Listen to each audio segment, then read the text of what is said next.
Hello everyone and welcome back to my channel. Today we will cover two Canadian grocery retailers. I want to start the video with this article, which I will point out is based on a survey by HelloFresh, a company which greatly benefits from the data that came out of the survey. But there are many more articles backing the results that point out how the pandemic has incentivized a new long-term habit to cook at home more. Here the article points out that 54% of Canadians have indicated that they will continue to cook at home for the foreseeable future.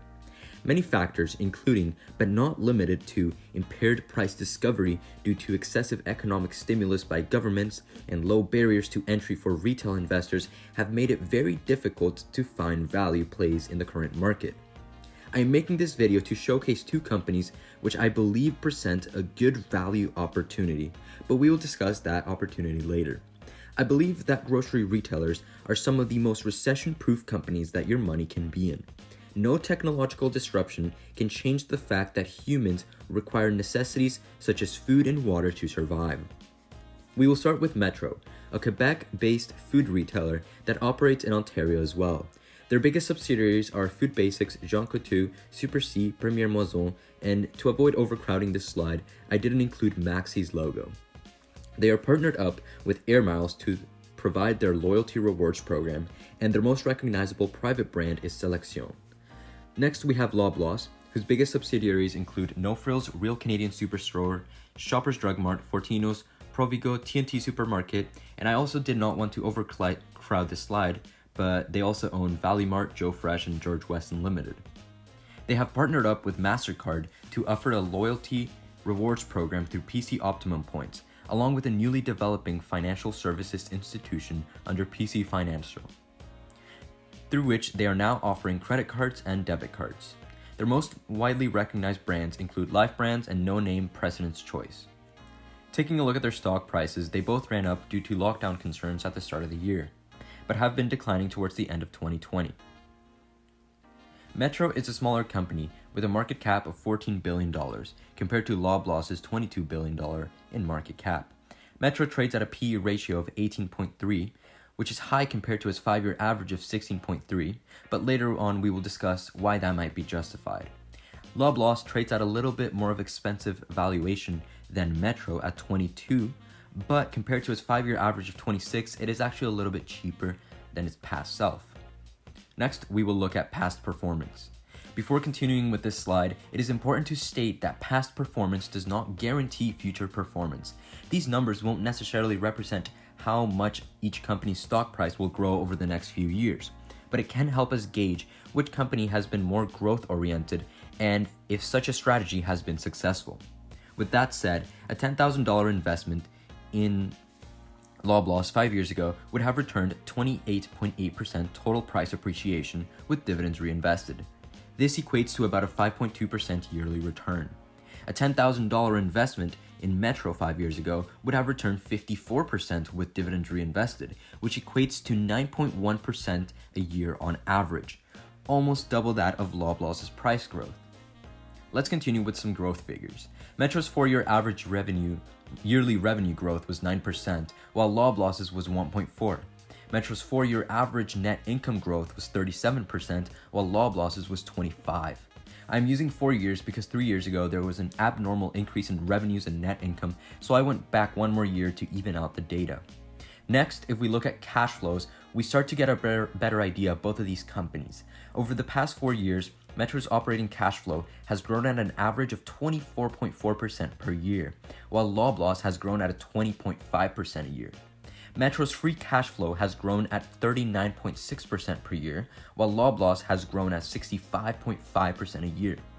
From these growth figures, we can understand that Metro seems to be more growth focused, as their free cash flows are growing at almost half of Loblaws' per year, meaning Metro is reinvesting a lot of their cash flows into the business through acquisitions and other strategies, a lot more than Loblaws is at least.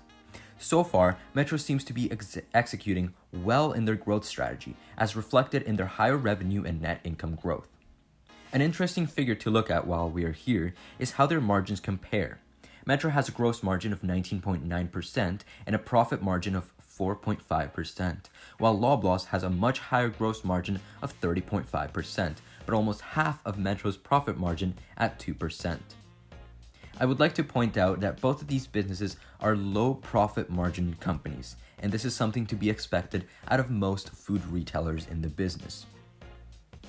These ratios showcase that Loblaws has a lower cost of goods sold than Metro, which is to be expected from a bigger company with a better established supply chain, but retains less of the gross profit than Metro does.